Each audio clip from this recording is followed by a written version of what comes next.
নাজিৰৰ কপহুৱা ONGCৰ বিৰুদ্ধে ক্ষোভিত সাধাৰণ ৰাইজ। নাজিৰৰ কপহুৱা পথৰ জৰাজীৰ্ণ ৰূপে জলাকলা খুৱাইছে সাধাৰণ জনতাক। জমৰ যাতনা ভুগিবলগীয়া হৈছে সাধাৰণ জনতাই। গাঁওখনত নতুনকৈ বহা এটা ONGCৰ ৰিগক লৈ ক্ষোভিত সাধাৰণ জনতা।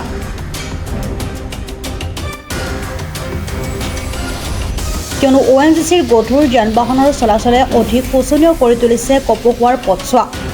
আমি আগতে এদিন ONGC গাড়ী ৰাখিছিলো, তেওঁলোকে আমাক ৰাস্তাটো বনাম বুলি প্ৰতিশ্ৰুতি দিলে, কিন্তু প্ৰতিশ্ৰুতি দিয়া মতে তেওঁলোকে সেই কামটো আমাৰ নকৰিলে। সেইটো কাৰণে আজি আকৌ আমি প্ৰতিবাদ কৰিবলৈ মানে বাধ্য হলো। নহয়, ৰাস্তাটো তেওঁলোকে ভাল কৰি দিম বুলি প্ৰতিশ্ৰুতি দিছিলে।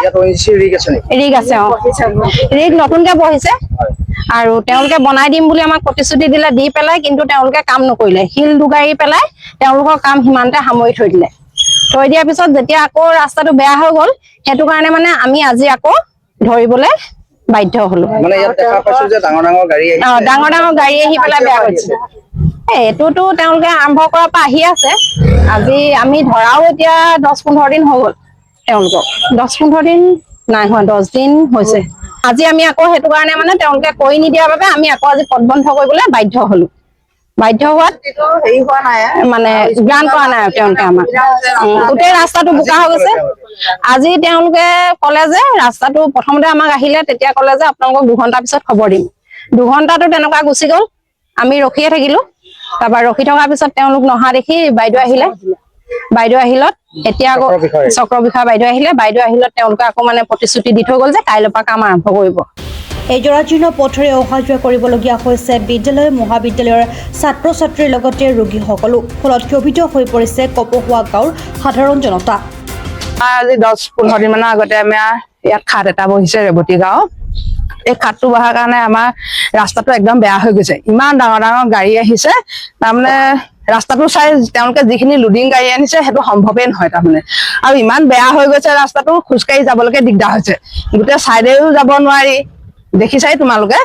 আৰু মানে ঠায়ে ঠায়ে গোটেই গাঁত হৈছে, বোকা পানী, স্কুল যোৱা ল'ৰা ছোৱালী ইমান কষ্ট হৈছে।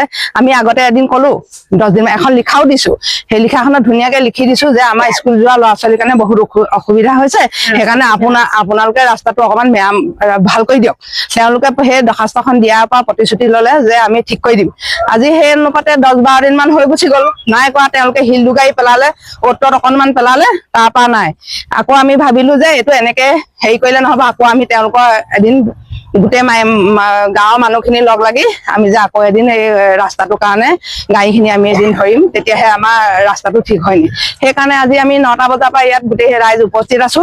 উপস্থিত থাকিলত কেইখনমান গাড়ী গ'ল পিছে, হলেও মানে আমি কেইখনমান গাড়ী বন্ধ কৰিছো। নাজিৰাৰ পৰা জুলফিকাৰ আলীৰ ৰিপৰ্ট, প্ৰাত টাইম ডিজিটেল। শদিয়াৰ পৰা ধুবুৰীলৈ, বৰাকৰ পৰা ব্ৰহ্মপুত্ৰলৈ সকলোৰে মাজত চিনাকি এটা নাম প্ৰাতঃ টাইম।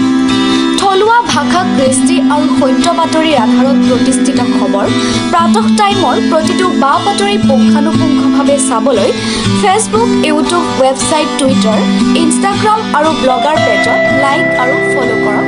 ধন্যবাদ।